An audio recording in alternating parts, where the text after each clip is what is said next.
பிரதமர் நரேந்திர மோடி, நிதியமைச்சர் நிர்மலா சீதாராமன் ஆகியோரை நேற்று முதலமைச்சர் விஜய் சந்தித்த நிலையில் தற்போது டெல்லி தமிழ்நாடு இல்லத்தில் இருந்து விமான நிலையத்திற்கு முதலமைச்சர் விஜய் புறப்பட்டுள்ளார். இது தொடர்பான கூடுதல் விவரங்களை எமது செய்தியாளர் நிரஞ்சன் வழங்க கேட்கலாம். வணக்கம் நிரஞ்சன், இது தொடர்பான கூடுதல் விவரங்கள். தமிழ்நாடு முதல்வர் விஜய் அவர்கள் காலை 10 மணிக்கு டெல்லியில் உள்ள தமிழ்நாடு அரசு இல்லத்தில் அங்குதான் அவர் தங்கியிருந்தார். எந்த மாநில முதல்வர்கள் வந்தாலும் அந்தந்த மாநிலங்களுக்காக இருக்கக்கூடிய அரசு பங்களாக்களில் தான் தங்குவார்கள். அந்த அடிப்படையில் டெல்லியில் இருக்கக்கூடிய சாணக்கியாபுரி பகுதியில் தான் இந்த பிரசித்தி பெற்ற கட்டிடம் என்பது அமைந்திருக்கிறது. தமிழ்நாடு அரசு இல்லம், அதில் தான் அவர் தங்கியிருந்தார். இங்கிருந்து அவர் நேராக தற்பொழுது விமான நிலையத்திற்கு சென்று கொண்டிருக்கின்றார். முன்னதாக காலை 10 மணிக்கு காங்கிரஸ் கட்சியின் நாடாளுமன்ற குழு தலைவர் சோனியா காந்தி மற்றும் மக்களவை எதிர்க்கட்சி தலைவர் ராகுல் காந்தி ஆகியோரை சந்திப்பார்கள் என்று ஒரு தகவல் என்பது சொல்லப்பட்டிருந்தது. இரண்டு தரப்பிலுமே உறுதிப்படுத்தப்பட்ட தகவலாகத்தான் அது இருந்தது.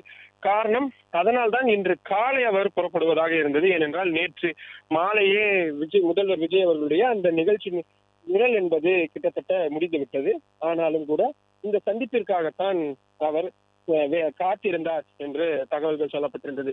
ஆனாலும் கடைசி நேரத்தில் ஏதோ ஒரு மாற்றம் ஏற்பட்டு அந்த சந்திப்பு என்பது ரத்து செய்யப்பட்டதை அடுத்து அவர் தற்பொழுது 10 மணிக்கெல்லாம் புறப்பட்டு விமான நிலையத்திற்கு சென்று கொண்டிருக்கிறார். நேற்றைய தினம் பிரதமர் நரேந்திர மோடியை அவர் சந்தித்திருந்தார். 4:30 மணிக்கு அந்த சந்திப்பு என்பது தொடங்கி இருந்தது.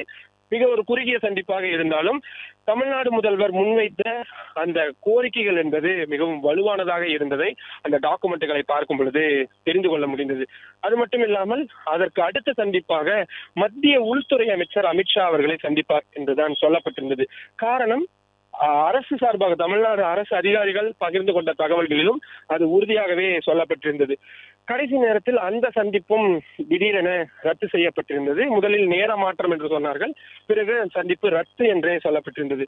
அதே நேரத்தில் மத்திய நிதி அமைச்சர் நிர்மலா சீதாராமனை முதல்வர் விஜய் அவர்கள் நேரில் போய் சந்தித்து தமிழ்நாடு சார்ந்த முக்கியமான கோரிக்கைகள் அடங்கிய மனுவையும் வழங்கியிருந்தார். அந்த சந்திப்பு சற்று நீண்ட ஒரு சந்திப்பாக இருந்தது. 20 நிமிடத்திற்கு மேல் நீடித்த ஒரு மிக முக்கியமான சந்திப்பாகத்தான் அது இருந்து கொண்டிருந்தது. பிறகு இரவு மூத்த IAS அதிகாரிகள், IPS அதிகாரிகளுக்கு அவர் இரவு விருந்து அளிப்பார் என்று சொல்லப்பட்டிருந்தது. பிறகு அது காலைக்கு மாற்றப்பட்டு இன்று காலை தமிழ்நாட்டை சேர்ந்த டெல்லியில் பணிபுரியக்கூடிய மத்திய அரசு அதிகாரிகள், IAS அதிகாரிகள் மற்றும் காவல்துறையை சேர்ந்த மூத்த அதிகாரிகளை நேரில் சந்தித்து அவர் மரியாதை நிமித்தமாக சந்தித்திருந்தார். வந்திருந்த அதிகாரிகள் பூங்கொத்துகளை கொடுத்து தங்களை அறிமுகம் செய்து கொண்டார்கள். இது வழக்கமான ஒரு மரபாக பின்பற்றக்கூடியது. அதனால் அந்த நடைமுறை என்பது பின்பற்றப்பட்டது. பிறகு நாம் ஏற்கனவே பார்த்தது போல 10 மணிக்கு காங்கிரஸ் கட்சியின் தலைவர்களை சந்திப்பார்கள் என்று சொல்லப்பட்டிருந்தது. ஆனால் அப்படியான சந்திப்பு எதுவும் நடக்கவில்லை. தற்பொழுது காங்கிரஸ் கட்சியின் நாடாளுமன்ற உறுப்பினராக, மாநிலங்களவை உறுப்பினராக சமீபத்தில் தேர்ந்தெடுக்கப்பட்ட திலக் அவர்கள் சற்று நேரத்துக்கு முன்பாக முதல்வர் விஜயை டெல்லியில் உள்ள தமிழ்நாடு அரசு இல்லத்தில் வைத்து சந்தித்திருக்கின்றார். நமக்கு தெரிந்த வரையில் விஜய் அவர்களுடைய தமிழ்நாடு அரசு இல்லத்தில் நடந்த அரசியல் ரீதியிலான ஒரே சந்திப்பு இதுவாகத்தான் இருக்கிறது என்பதை நாம் பார்க்கின்றோம். ஏனென்றால் இதற்கு முன்பாக இருந்த முதல்வர்கள் டெல்லிக்கு வரும் பொழுதெல்லாம் சம்பந்தப்பட்ட கட்சிகளை சேர்ந்த எம்பிக்கள், மூத்த நிர்வாகிகள், குழு உறுப்பினர்கள் என்று நிறைய பேர் வந்து சந்திப்பார்கள். பிறகு சோனியா காந்தி, ராகுல் காந்தி போன்றவரை மாநில முதல்வர்களும் அவர்களது வீடுகளுக்கே சென்று மரியாதை நிமித்தமாக சந்திப்பார்கள். ஒரு 5 நிமிடம் 10 நிமிடம் என்பதாக அந்த சந்திப்பு இருந்தாலும் கூட கண்டிப்பாக அந்த சந்திப்பு என்பது நடக்கும். ஆனால் இந்த முறை அப்படியான எந்த விதமான சந்திப்பும் நடக்கவில்லை.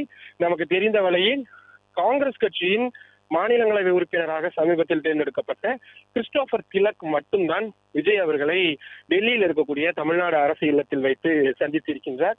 மற்ற நாடாளுமன்ற உறுப்பினர்கள் யாரும் அப்படியான ஒரு சந்திப்பை நடத்தவில்லை. எனவே இந்த சந்திப்பு இதற்கு பிறகான அவரது எந்த ஒரு புரோகிராமும் இல்லை என்பதனால் அவர் தற்பொழுது சென்னைக்கு புறப்பட்டிருக்கின்றார். முன்னதாக JNU பல்கலைக்கழகத்தில் இருக்கக்கூடிய அந்த திருவள்ளுவர் சிலையை திறந்து வைப்பார் என்று சொல்லப்பட்டிருந்தது. கடைசி நேரத்தில் அந்த சிலைக்கான இறுதி வடிவமைப்பு வேலைகள் எல்லாம் கூட மிக துரிதமாக நடந்து வந்தது. டெல்லி காவல்துறையினரிடம் நாம் கிராஸ் செக் செய்த பொழுது முதல்வர் வருவதாக எங்களுக்கும் சொல்லப்பட்டிருக்கின்றது. தேவைப்பட்டால் கூடுதல் காவல்துறையினரை குவிப்பதற்கு நாங்களும் தயாராக இருக்கிறோம் என்ற தகவலையும் பகிர்ந்து கொண்டிருந்தார்கள். எனவே அந்த வகையில் முதல்வரது அந்த திட்டமும் பயண திட்டத்தின் ஒரு பகுதியாகத்தான் இருந்தது. திடீரென்று கடைசி நேரத்தில் அந்த திட்டமும் ரத்து செய்யப்பட்டிருக்கிறது என்பதை பார்க்க முடிகின்றது. பிளே ஸ்டோர் மற்றும் ஆப் ஸ்டோரில் இருந்து பாலிமர் செயலியை QR கோடு மூலம் பதிவிறக்கம் செய்யுங்கள். செய்திகளை உடனுக்குடன் பெறுங்கள்.